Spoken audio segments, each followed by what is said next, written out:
The woman collapsed on Michigan Avenue like a marionette with cut strings. One moment she was walking, the next she was crumpling to the concrete, her swollen belly barely caught by her own trembling hands. Vincenzo Moretti watched it happen from across the street, and in the 3 seconds it took him to process what he was seeing, he recognized her face from the surveillance photos in his office. Ekaterina Volkov, Victor's wife, his enemy's property. The woman he had no business helping. He helped anyway. Enzo crossed the street in long strides, his expensive Italian shoes hitting the pavement with purpose. The November wind off Lake Michigan cut through the evening air, and he could see the woman shivering on the ground, her thin coat doing nothing against the cold. She was conscious, but barely, her pale eyes unfocused as she tried to push herself up. "Don't move," he said, dropping to one knee beside her. Up close, she was younger than he'd expected, maybe mid-20s, with ash blonde hair escaping from a braid, and skin so pale it looked translucent. 7 months pregnant at least. Maybe more. "I'm calling an ambulance." Niet," she muttered, the words slipping out in Russian before she seemed to catch herself. No hospital. I have no money for... I'll handle it." Enzo pulled out his phone, but her hand shot out and grabbed his wrist. Her grip was weak, but desperate. "You are..." Her accent was thick, her English halting. "You are Moretti. I see your picture. My husband, Your husband isn't here." Enzo looked around the darkening street. No one was paying attention to them. Typical Chicago indifference. "When's the last time you ate?" She blinked at him, confusion clouding her features. This morning. Bread. I was walking to clinic in Westridge. Free clinic for..." She swayed, and Enzo caught her before she could fall again. "Clinic's 10 miles from here." He kept his voice even, but anger was already building in his chest. 10 miles. Pregnant. In November. "Why didn't you drive?" "No car. Victor, he take keys, and my phone, and..." She stopped, as if realizing she was saying too much to the wrong person. Her eyes, pale blue-gray like a winter sky, filled with fear. "Please, you cannot tell him you see me. He will be angry I leave house." Enzo made a decision that would change everything. "I'm taking you to Northwestern Memorial," he said, standing and lifting her with him. She weighed almost nothing despite the pregnancy. "You need a doctor. After that, we'll figure out the rest." "But Victor..." "Isn't here," Enzo repeated, his jaw tight. "And if he was, he'd be the one carrying you, not me." Dr. Castellano met them in the private wing of Northwestern Memorial, the section Enzo's family had been using for decades. The doctor took one look at Katya. She'd whispered her preferred name in the car, her accent making it sound like a prayer, and his expression went grim. "Severe dehydration, anemia, malnutrition," Castellano said an hour later, keeping his voice low outside her room. "Mr. Moretti, this woman is 7.5 months pregnant. She should be gaining weight. She's lost 15 pounds since her last documented prenatal visit 3 months ago." 3 months? Enzo's hands curled into fists. "No one's been taking her to appointments?" "Apparently not." Castellano pulled off his glasses, rubbing the bridge of his nose. "I'm legally obligated to report this kind of neglect, but she's terrified. Keeps saying her husband will be angry. I need you to tell me what I'm walking into here, Vincenzo." Enzo looked through the observation window into Katya's room. She was awake, one hand resting protectively on her belly, her eyes fixed on the ceiling. She looked lost, abandoned. "Her husband is Victor Volkov," Enzo said quietly. "Bratva. We've been in a territorial dispute for 6 months." "Christ!" Castellano put his glasses back on. "And you brought her here?" "She collapsed on the street. Was I supposed to leave her there?" "No, but..." The doctor studied him. "This is going to get complicated." "It already is." Enzo straightened his suit jacket. Keep her here tonight. Full workup. Whatever she needs. I'll handle Volkov. He didn't have to wait long. Viktor Volkov arrived 30 minutes later with 2 of his men, their heavy footsteps echoing down the hospital corridor.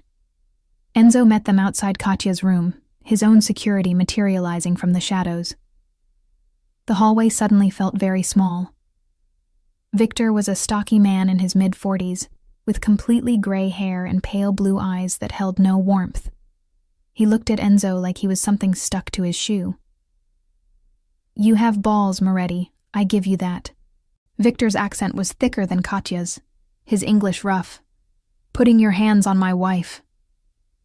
Your wife collapsed on Michigan Avenue, Enzo said evenly. When's the last time you saw her? None of your business. It became my business when I had to carry her off the street. Enzo kept his stance relaxed, but his men were ready. So were Viktor's. One wrong word and this hospital wing would become a war zone. She's malnourished, dehydrated, 7 months pregnant and walking 10 miles in the cold because she has no money, no phone, no car. Want to explain that? Viktor's jaw tightened. What I do with my wife is not your concern. It is when she almost died on a public street. Enzo took a step closer, his voice dropping. Here's what's going to happen. She stays here tonight, gets the care she needs. After that, she goes somewhere safe until she's healthy again. She goes home, with me. No, the word hung in the air like a blade. Look around, Viktor. You're in my hospital, with my doctor. Your wife is under my protection now. You want to take her? You'll have to go through me. For a long moment, neither man moved. Then Viktor smiled, and it was a terrible thing. You think you're a hero? He shook his head. She is my wife, my property. You keep her. You start war you cannot win. Try me. Viktor stared at him, recognition dawning in his eyes. This wasn't about territory anymore. This was about something more dangerous. Principle. And men who operated on principle were unpredictable. You will regret this, Viktor said finally. He turned to leave, then paused. She means nothing to me. You want used whore carrying my bastard? Keep her. But when I come for what's mine, Moretti, I won't just take territory. I'll take everything. He left, his men following. The hallway felt safer once they were gone, but the threat lingered like smoke. Enzo waited until he was sure they were out of the building before entering Katya's room. She was sitting up now, her hands twisted in the thin hospital blanket. She'd been crying, her eyes were red-rimmed, but she lifted her chin when she saw him. Why you help me? Her voice was quiet but direct. You are enemy of my husband. This make no sense. Enzo pulled a chair close to her bed and sat down, meeting her eyes. Your husband left you to die on the street, 7 months pregnant with his child, he said. That makes him less than a man. You're just a woman who needs help, and I don't abandon women, no matter whose wife they are. She studied him for a long moment, as if trying to find the lie in his words. When she didn't find one, something in her expression shifted. Not quite trust, but the possibility of it. In Russia, we have saying, she said softly. When wolf offers help to sheep, sheep should ask what wolf gets from deal. Smart saying. Enzo leaned back in his chair. I get peace of mind. Knowing someone who needed help got it, that's all. That is all? She didn't sound convinced. That's all. He stood, moving toward the door. Get some rest. Dr. Castellano will take care of you. Tomorrow we'll figure out next steps. Moretti. He turned back. She was looking at him with those pale eyes, and he saw something in them he hadn't expected. Hope, fragile and careful. Thank you. It was the first time anyone had thanked him for doing what should have been basic human decency. And that, more than anything Victor had said, made Enzo furious. The apartment Enzo arranged for Katya was in Gold Coast, with floor-to-ceiling windows overlooking Lake Michigan. It was spacious, secure, and fully furnished. When he brought her there 2 days later, after Dr. Castellano had stabilized her and started her on prenatal vitamins and a proper nutrition plan, she stood in the doorway like she was afraid to enter. "This is too much," she whispered, her hand resting on her belly. The baby had been moving more now that she was properly hydrated, and Enzo had noticed she touched her stomach constantly, as if reassuring the child. Or herself. "It's safe," Enzo said, setting down the bags of clothes and supplies he'd had his assistant purchase. "Security on every floor. No one gets in without clearance. You'll be comfortable here." "Why?" She turned to him, and this time the question was different. Not suspicious, genuinely confused. "Why you do this? I am nothing to you. I am wife of man you hate. I carry his child. Why you care?" Enzo had asked himself the same question a dozen times over the past 2 days. The smart play would have been to leave her at the hospital and walk away. But every time he'd tried to convince himself of that, he remembered the way she'd looked on that sidewalk. Broken and abandoned, still trying to protect her baby even as she fell. "I have a code," he said finally. "I don't hurt women. I don't hurt kids. And I don't stand by when someone needs help. That's it. Nothing complicated." She searched his face, and he let her. He had nothing to hide. "In Russia, I know only 2 types of men," she said quietly. "Men who hit, and men who watch and do nothing. You are different?" The question mark at the end of that sentence made Enzo's chest tight. How damaged did someone have to be to question whether basic kindness was real? "I'm different," he confirmed. "And Katya, you don't have to question my help. I'm giving it freely. No strings, no expectations. When you're healthy and ready, you can decide what comes next. But right now, you need rest and safety. That's what this is." She nodded slowly, and something in her shoulders relaxed. Okay. Good." He moved toward the door. "My number's on the fridge. You need anything. Food, doctor, anything. You call. Day or night. Moretti." He paused. "My name. It is Ekaterina, but everyone call me Katya." "Katya," he repeated, and she smiled slightly at his pronunciation. "I'm Enzo." "Enzo." She tried the name out, her accent softening it. "Thank you. For seeing me." "Victor, he look at me like I am furniture. You look at me like I am person."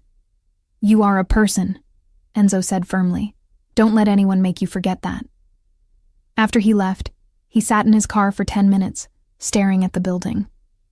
He'd just put a target on his back for a woman he barely knew. His capos would call him crazy. His rivals would call it weakness. But when he closed his eyes, all he could see was her hand protectively on her belly as she collapsed, still trying to shield her baby even as her own body failed her.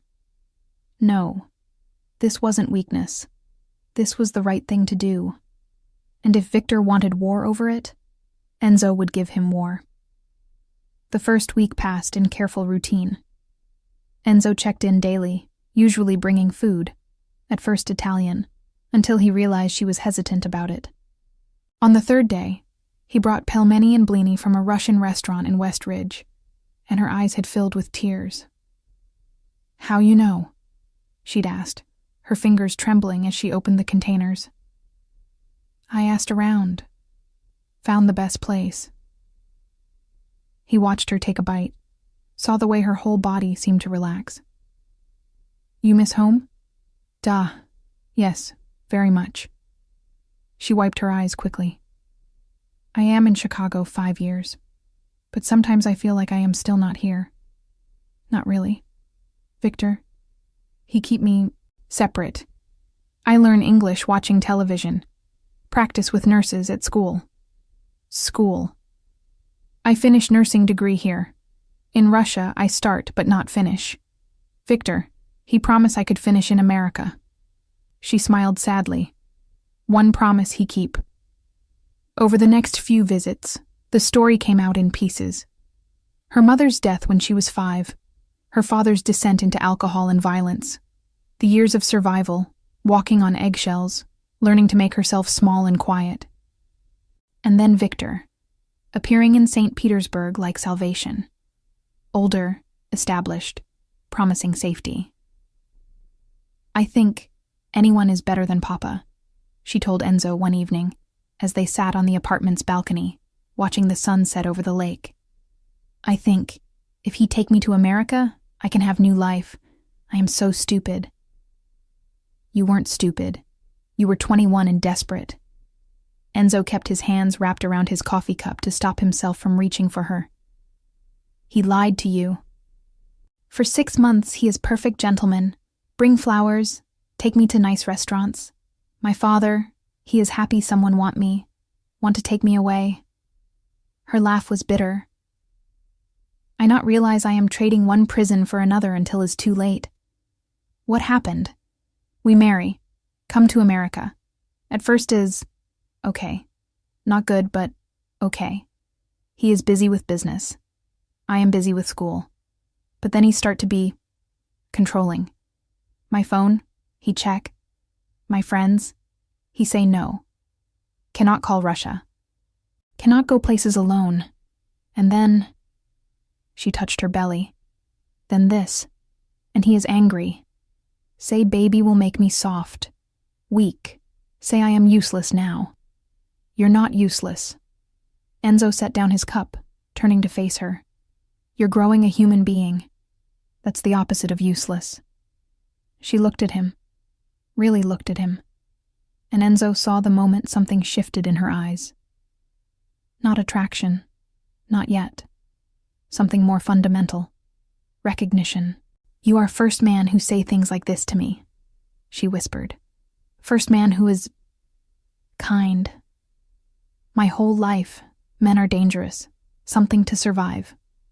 But you? She trailed off, shaking her head. I not understand you. Nothing to understand. This is how men should act. Victor's the exception, not the rule.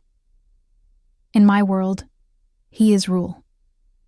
She pulled her cardigan tighter around her shoulders. I think maybe there is something wrong with me, that I cannot find good man, that I only attract bad ones. Katya. He waited until she met his eyes. There's nothing wrong with you. You've survived 26 years in situations that would have broken most people. You're still here, still protecting your baby, still hoping for better. That's not weakness. That's strength. She bit her lip, and a tear slid down her cheek. I want to believe you. Then believe me. That night, after Enzo left, he made a decision.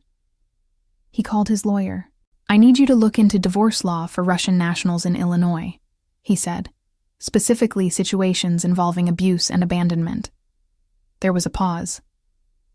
Enzo, what are you doing? Giving someone options, he said. Just get me the information. 3 weeks after the collapse, Katya made her decision. Enzo had just brought dinner, Georgian food this time, khachapuri and khinkali, when she turned to him with an expression he'd never seen before. Determined, almost fierce. I want divorce, she said in English that was getting stronger every day. I want to leave Victor, for real, not just hiding here. I want freedom. Enzo set down the food carefully. You're sure? I am sure. She stood up, one hand supporting her lower back. At 8 months now, she was all belly, but Dr. Castellano said she and the baby were thriving. You show me something these weeks, Enzo. You show me that men can be good, kind, that I deserve to be treated like person, not property. I spend 21 years thinking all men hurt. 5 years with Victor thinking is normal, but is not normal. I see this now. No, Enzo agreed quietly. It's not normal. I deserve better. My baby deserve better. She lifted her chin. I am choosing to leave.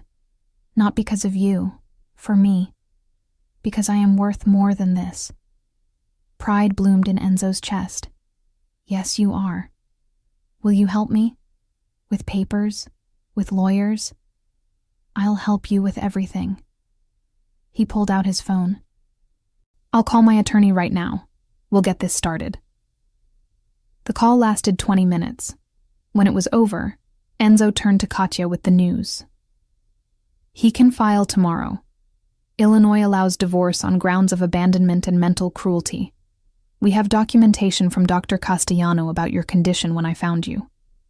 That helps. He hesitated. Victor will have to be served papers. He's going to be furious. Let him be furious. Katya's voice was steady. I am done being afraid. I am done being owned. Good. Enzo smiled. Because you're about to be free. Victor received the divorce papers 3 days later. His response was immediate and violent. He showed up at the apartment building with 10 men demanding entry. Building security held them off while calling Enzo, who arrived with his own crew in under 15 minutes. They faced off in the marble lobby, both sides armed, both sides ready. You put her up to this, Victor snarled, his face red with rage. You steal my wife. You poison her mind. I didn't steal anything. Enzo kept his voice level, aware of the cameras recording everything. She made her choice. She wants out. Sign the papers. No. Victor spat the word. She is mine, my wife, my property. I will never sign. She can die married to me. That's not how this works. In Russia is exactly how this works. Victor stepped closer, his eyes cold. You think American law matters? You think paper makes her free? She will always be mine. When I take her back, and I will take her back, I will make sure she remembers who she belongs to. Enzo's hand moved to his weapon, but his head of security caught his eye and shook his head slightly. Not here. Not with this many witnesses. You're not taking her anywhere, Enzo said quietly. She's under my protection. You want her? You go through me. And Victor? I promise you won't enjoy how that ends. Victor laughed, harsh and sharp. You start war over used woman? Over child that is not even yours? You are fool, Moretti. And fools die young in our world. Is that a threat? Is promise? Victor turned to leave, then looked back.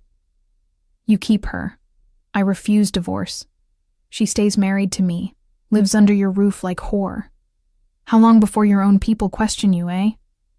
Wonder why their boss fights for another man's wife. You lose respect, lose control. All for pregnant bitch who means nothing. She means something to me, Enzo heard himself say. The words hung in the air. Victor stared at him, recognition and calculation flickering across his face. Then he smiled slowly. Ah, I see. You want her for yourself. He nodded. This make more sense. But you cannot have her, Moretti. She is married. In eyes of law, in eyes of God, in eyes of her people. She is mine. Forever. He left laughing. Enzo stood in the lobby long after Victor's crew disappeared, his hands clenched into fists. His security chief touched his shoulder. Boss, he's right about one thing. The men are starting to talk. Ask questions. Let them talk. It's more than talk now. You're risking the family's reputation over a woman who's still legally married to your enemy. The man's voice was careful. I'm not questioning your judgment. I'm just saying. Be careful. This could cost you everything. I know what it could cost me. Enzo headed for the elevator. I'm doing it anyway. He found Katya in the apartment, standing by the windows with tears streaming down her face. She'd heard everything. The building's security had patched the lobby audio through to her. He will never let me go, she whispered. I am trapped. Always trapped. No. Enzo crossed the room to her. You're not trapped. You're separated. You live here now, not with him. That's what matters. But paper will come, eventually. Even if he fights it, Illinois law allows divorce without consent after 2 years of separation. He gently turned her to face him. I know 2 years sounds like forever. But Katya, you're already free where it counts. He doesn't control you anymore. You control your own life. But I am still his wife. Her voice broke. On paper, I am still his. On paper. Enzo cupped her face carefully, wiping away her tears with his thumbs. But in every way that matters, you're your own person. You're here because you chose it. You're safe because you chose it. That's freedom. She looked up at him, and Enzo saw something new in her eyes. Something warm and tentative and terrifying. Enzo, she breathed. These weeks with you, I feel things I never feel before. You make me feel safe. And more than safe. You make me feel alive. His heart stopped. Katya, I know. I know I am still married. I know is wrong. But I cannot stop feeling. She pressed her lips together. You are good man. First good man I ever know. And I am starting to think maybe I am not broken. Maybe I can feel things. Good things. For good man. Every instinct in Enzo screamed at him to close the distance between them. To kiss her, claim her, show her exactly how alive she made him feel too. But she was vulnerable. 8 months pregnant with another man's child. Legally married even if separated. I feel it too, he admitted quietly. But I won't rush you. We have time. How much time? Victor say 2 years. 2 years of being married to him on paper. 2 years of waiting. Her eyes searched his. You will wait 2 years for me? I'd wait 10. He meant it. Katya, I didn't expect this. Didn't expect you. But now that I've found you, I'm not letting go. Whether it takes 2 years or 20. I'll be here.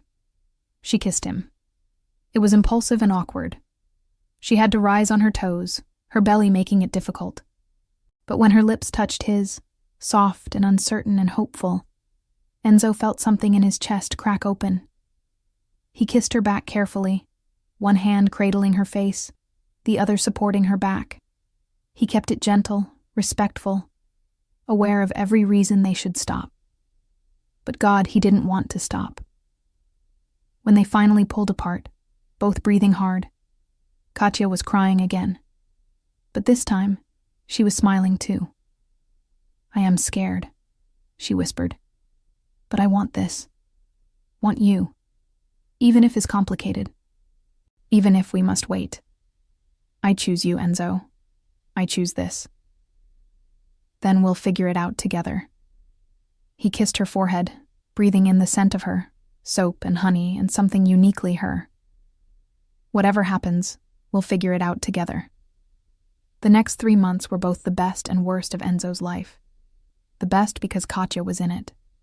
She bloomed under safety and care, her English getting stronger, her smiles coming easier. They fell into a rhythm, dinners together, long talks on the balcony, doctor's appointments that Enzo refused to miss. He learned Russian phrases to make her laugh. She taught him how to make proper pelmeni. They watched Russian films with subtitles and American shows where she'd pause to ask about idioms. And slowly, carefully, they built something that looked like love. Their first real date happened 6 weeks after the kiss. Enzo rented out a private room at Osteria Lange, an Italian restaurant in Logan Square. He'd had his assistant research which dishes were safe for pregnancy, and he'd learned enough Russian toasts to make Katya laugh when he mangled the pronunciation. You are terrible at Russian, she'd said, her eyes sparkling with amusement. I'm terrible at a lot of things, but I'm trying. He reached across the table for her hand. For you, I'm trying." She'd laced their fingers together, and the gesture felt more intimate than any kiss. "I see that. I see you, Enzo. And I think I am falling in love with you." His heart had done something complicated in his chest. Just thinking about it? No. She'd smiled, soft and sure. "I am falling. Already falling. Is scary and wonderful, and I not know how to stop." "Don't stop." He'd squeezed her hand. "I'm falling too. Have been since the moment you looked at me like I was someone worth thanking for basic human decency." Their second date was simpler, but somehow more meaningful. Enzo took her to see an apartment he'd been preparing. Larger than the Gold Coast place, with 3 bedrooms and a nursery already set up. He'd spent weeks on the nursery, researching what babies needed, combining Italian and Russian touches, a mobile with hand-painted matryoshka dolls, Italian lullabies on vinyl next to Russian ones, books in both languages. Katya had walked into that nursery and burst into tears. "You did this?" she'd asked, running her fingers over the crib. "For my baby?" "For our baby." The words had slipped out before Enzo could stop them. "If you'll let me, I know she's not mine biologically. But Katya, I want to be her father. Want to be there for midnight feedings and diaper changes and first words. Want to teach her that men can be good, that she deserves respect and love and safety." He'd moved closer. "I know it's fast. I know it's complicated. But I'm all in. If you'll have me." She'd kissed him then, deep and hungry and full of promise. When they'd finally pulled apart, both breathless, she'd whispered, "Da, yes, she is yours. We are yours. If you want us." "I want you," he'd confirmed. "Both of you. Always." The worst part was everything else. Victor had declared war. Not open warfare, that would have brought too much attention, but a slow, vicious assault on Moretti territory. Protection rackets burned, shipments hijacked, allies pressured to switch sides. It was death by 1,000 cuts, and Enzo's capos were getting restless. "You need to end this," his consigliere had said during a tense meeting in Enzo's office. "Give back the woman. Make peace. The family can't sustain this." "I'm not giving her back." "Then kill Volkov. Start the war for real." "But this middle ground? It's killing us." Enzo had looked around the table at his most trusted men. "She chose to leave him. She's seeking divorce. I'm protecting someone who needs protection. That's what we do." "That's what you do," another capo had said. "The rest of us, we protect the family, and right now the family is bleeding for your principles." "Then consider this a new principle," Enzo had said quietly. "We don't stand by while women are abused. We don't negotiate with men who treat wives like property. And we don't abandon people who need help. That's who we are now. Anyone who has a problem with that can leave." No one had left, but the tension had remained. At night, Enzo would lie awake calculating costs. Every attack Victor launched cost money, reputation, blood. His family was loyal, but loyalty had limits. How long before someone decided Katya wasn't worth it? How long before someone took matters into their own hands? But then he'd remember the way she looked at him. Like he'd hung the moon. Like she'd never imagined someone could care about her without hurting her.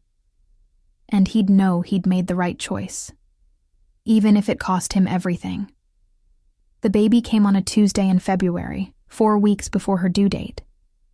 Katya had been living in the new apartment for a month, and Enzo had unofficially moved in.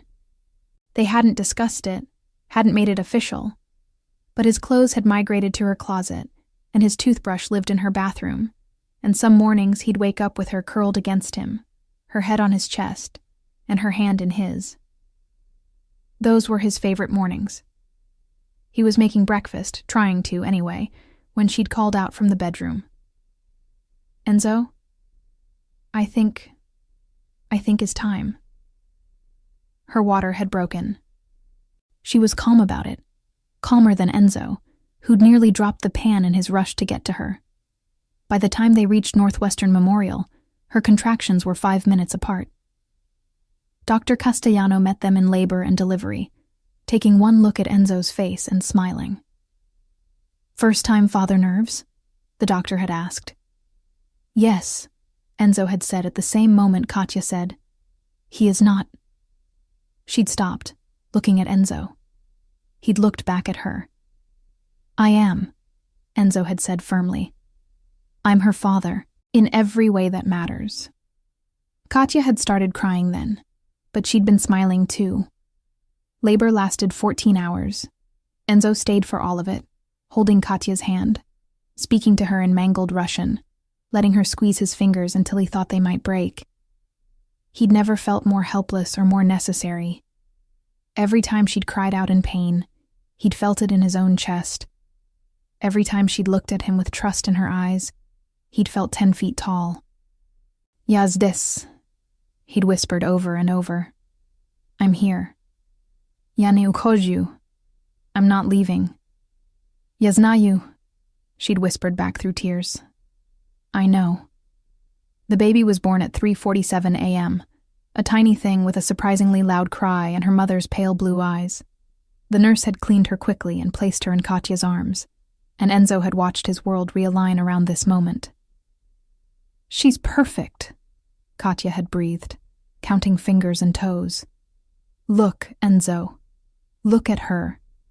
He'd looked, and then, for the first time in his adult life, Vincenzo Moretti had cried. "Can I hold her?" he'd asked, his voice rough. Katya had passed her over carefully, and Enzo had cradled the baby against his chest, this impossibly small person who was trusting him not to drop her.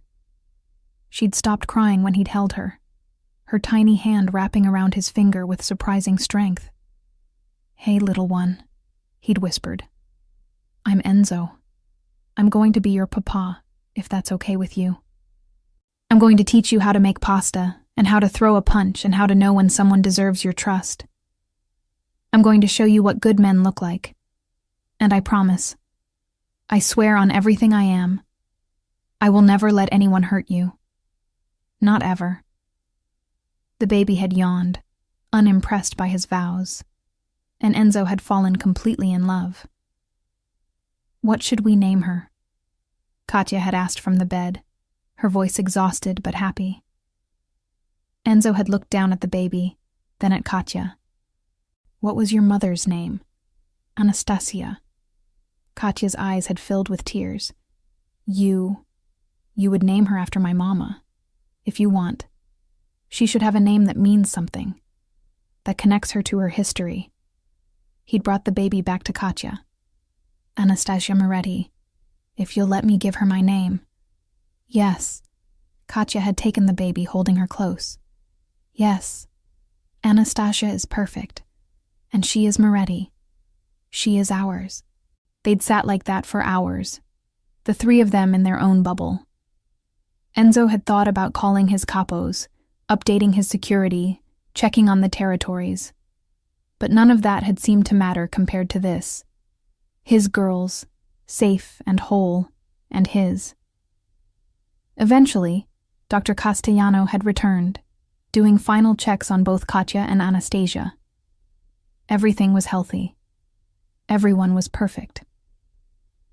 "You have a beautiful family," the doctor had said to Enzo on his way out. "Thank you." Enzo had meant it with every fiber of his being. "We really do." The first attack came 3 days after they brought Anastasia home. Victor hit a Moretti shipping warehouse on the south side, burning it to the ground. The message was clear. "I can still hurt you. I can still take everything." Enzo's capos convened an emergency meeting while Katya was home with the baby, exhausted from late-night feedings and healing from delivery. They met in the back room of a restaurant in Little Italy. Voices kept low, but tempers running hot. "This ends now," his underboss said, slamming his hand on the table. "He's escalating. Next time it might not be just a warehouse. It might be one of our people. Or worse." "What do you want me to do?" Enzo asked tiredly. He'd barely slept in days, torn between helping Katya with the baby and managing the empire Victor was slowly dismantling. End him. We have 3 options. Negotiate, which we won't do. Capitulate, which we won't do. Or eliminate the threat. You mean kill him? I mean protect our family. Your family. The underboss leaned forward. Boss, I respect what you're doing. I do.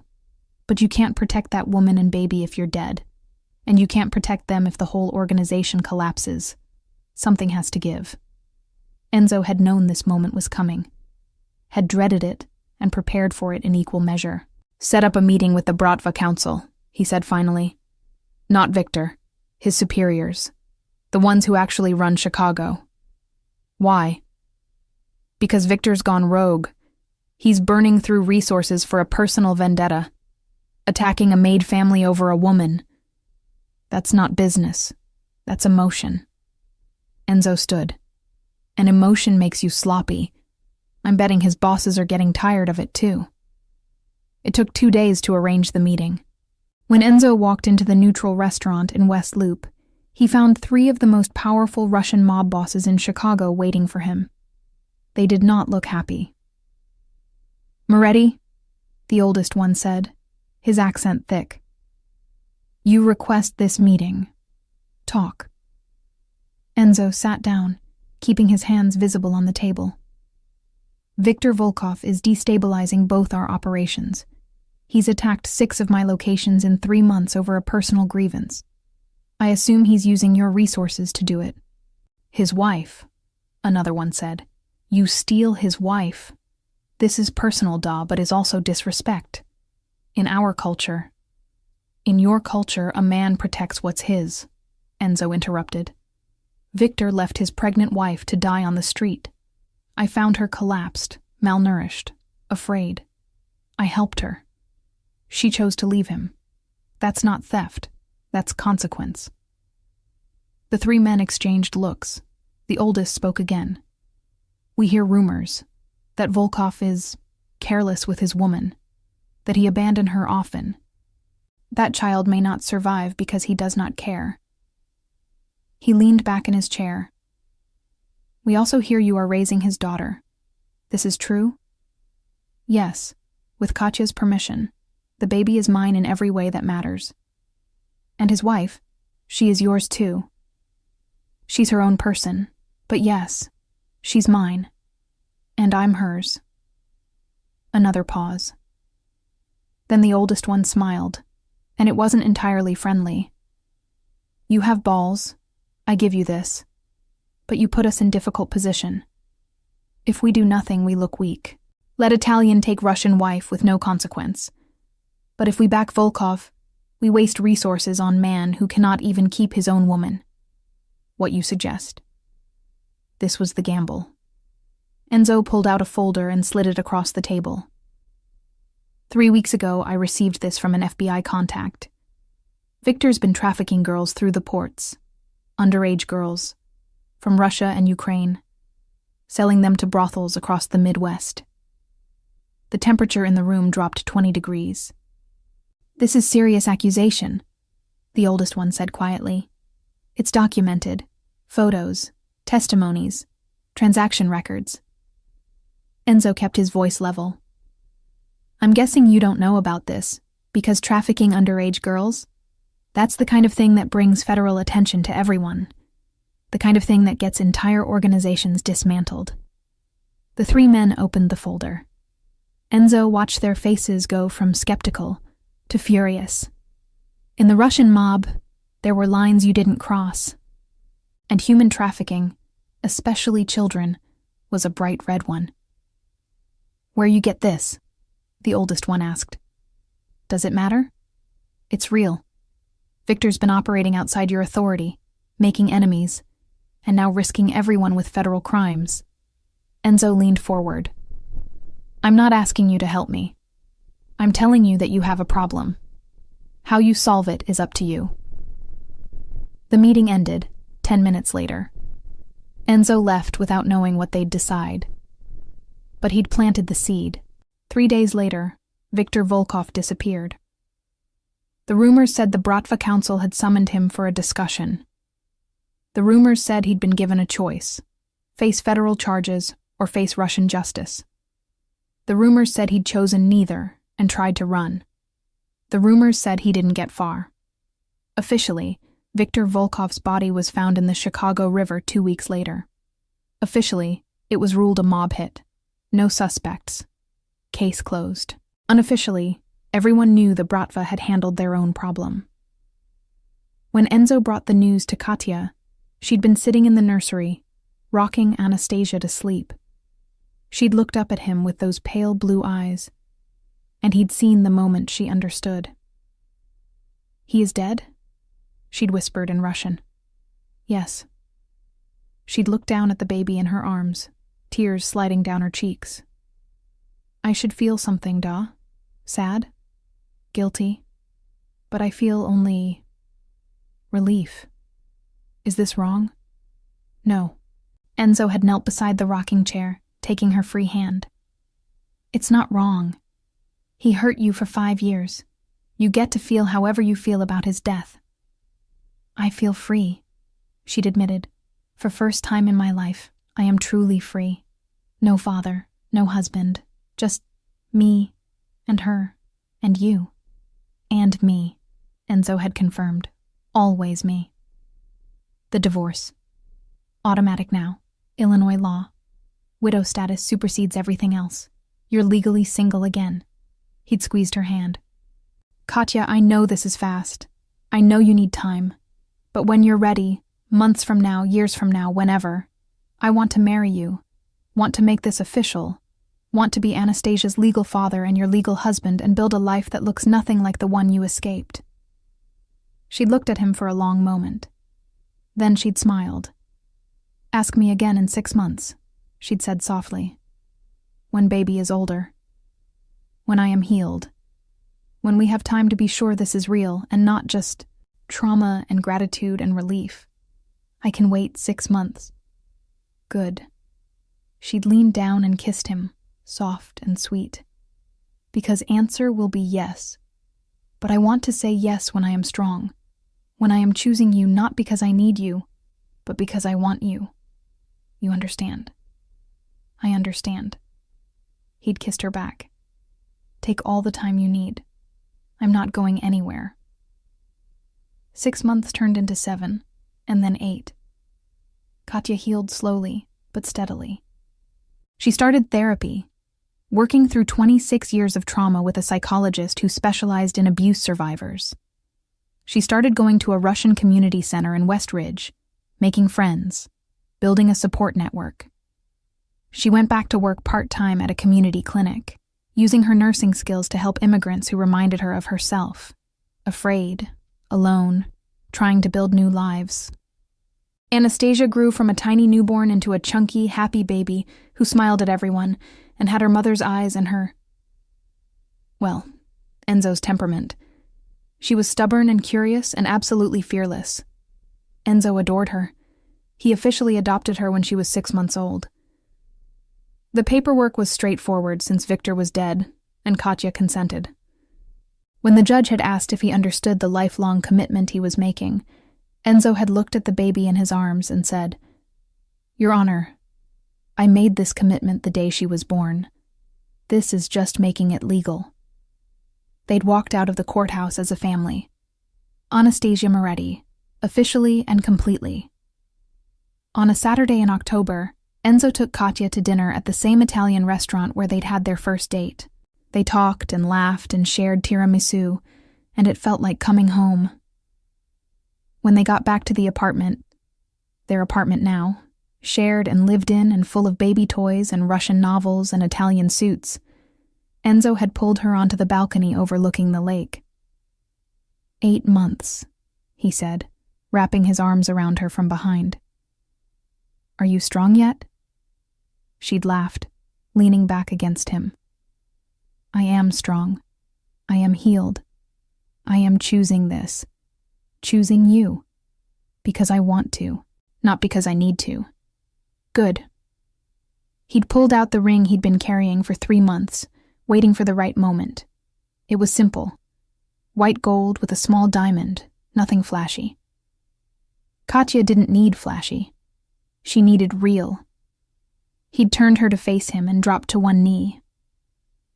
"Ekaterina Sokolova," he'd said in careful Russian. "Will you marry me?" She'd started crying immediately, which he took as a good sign. "Da, yes, 1,000 times yes."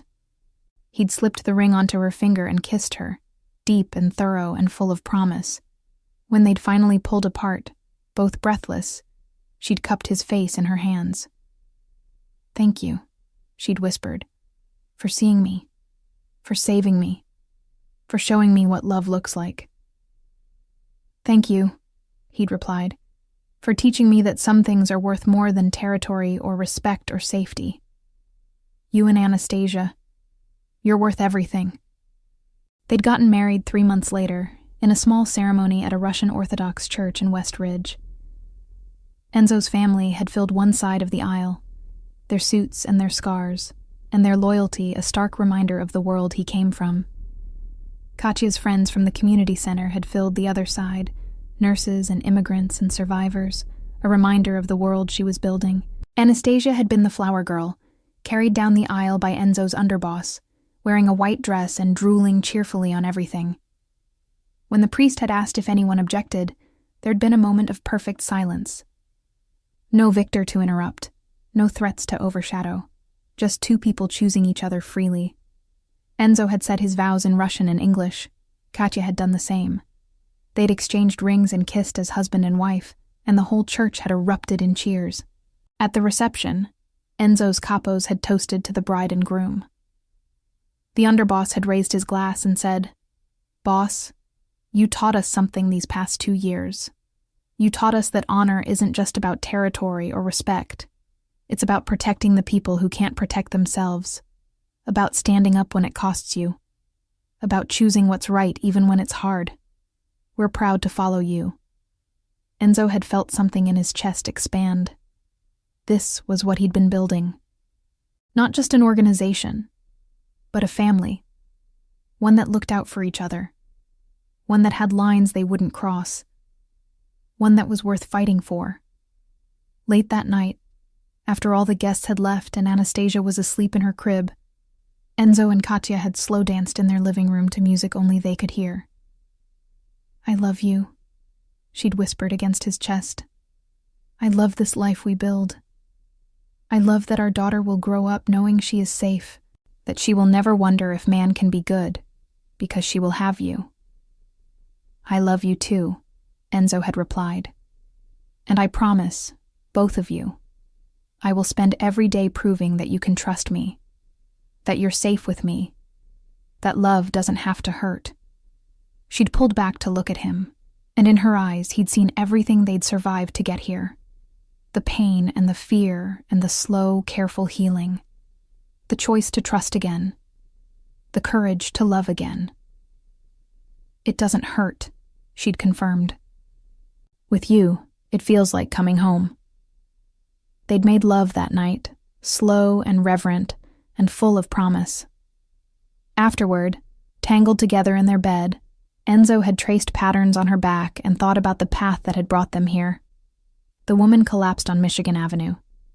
The decision to help when logic said, "Walk away." The war that had nearly cost him everything. Worth it. All of it worth it. Because now he had this. A wife who looked at him like he'd hung the stars. A daughter who smiled when she saw him. A family built on choice and healing, and the slow, steady work of loving someone well. In the next room, Anastasia started to fuss.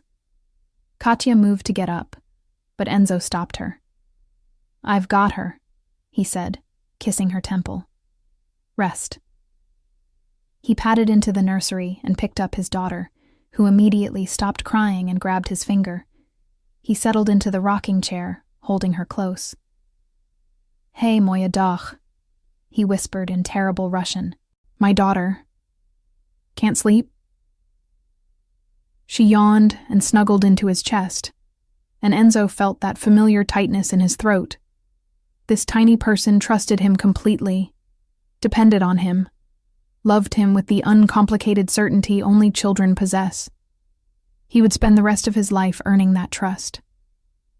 "I'm going to tell you something important," he said softly, rocking her gently. "You're going to grow up in a complicated world.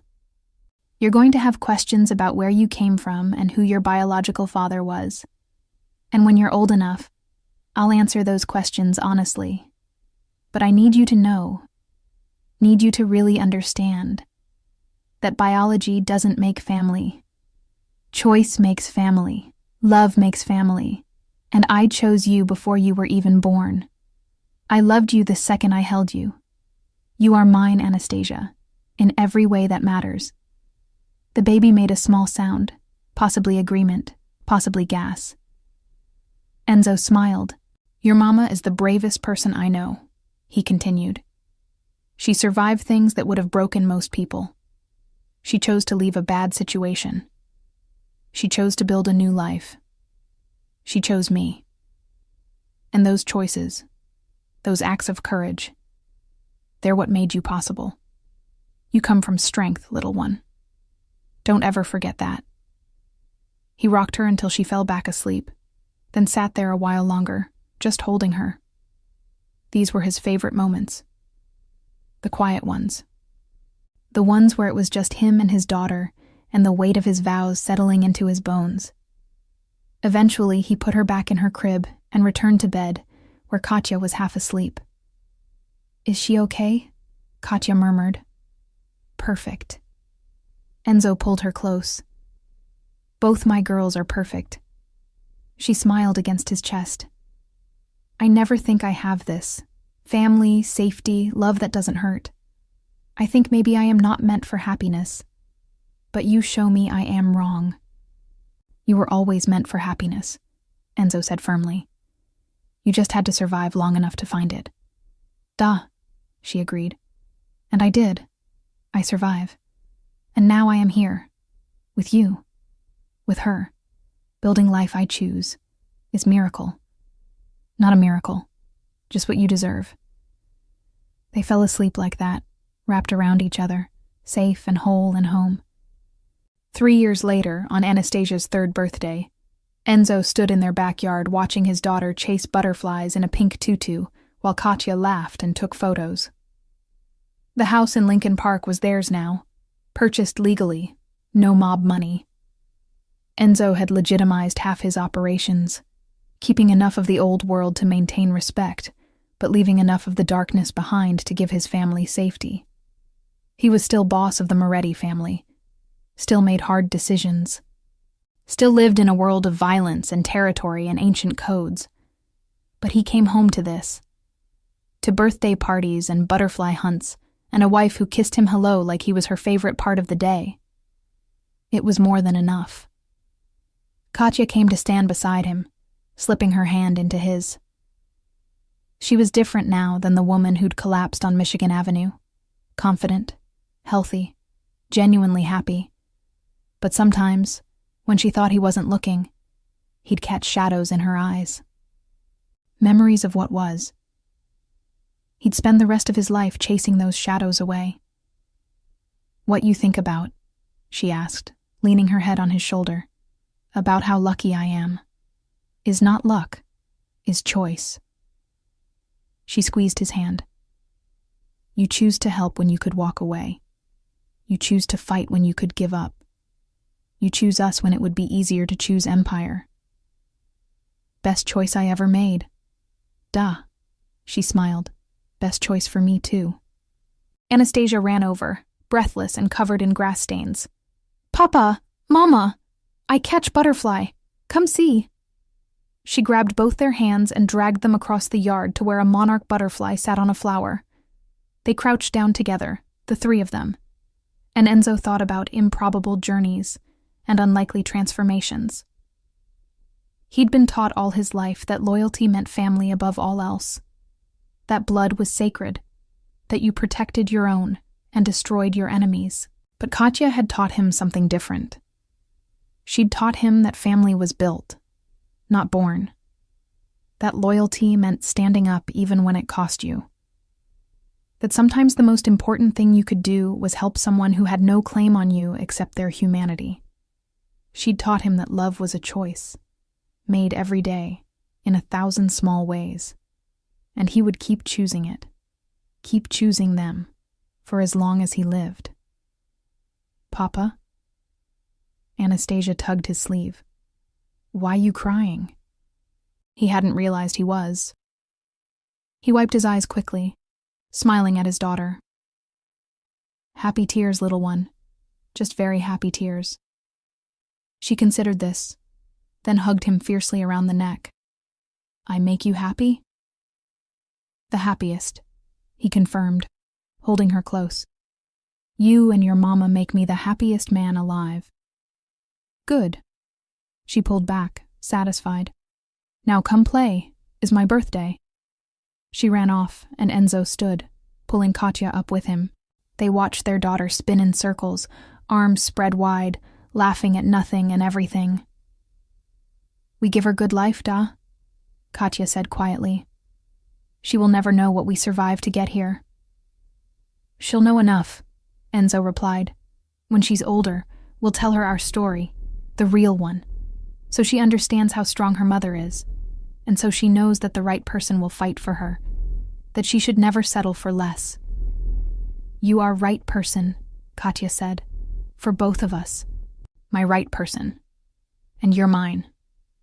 They kissed, soft and sweet, while their daughter played and the sun set over Chicago, and somewhere in the distance, Enzo's phone buzzed with business he'd deal with tomorrow. But for now, for this moment, there was only this, his family, his choice, his life, the one he'd fought for, the one he'd won. If you loved this story of second chances and finding love in the darkest places, subscribe to the channel for more dark Mafia romance stories. Drop a comment telling me your favorite moment. Was it when Enzo first helped Katya, their first kiss, or the moment he became Anastasia's father? Hit that notification bell so you never miss a new story. Until next time, remember, real love is worth fighting for. Спасибо за просмотр. Thank you for listening.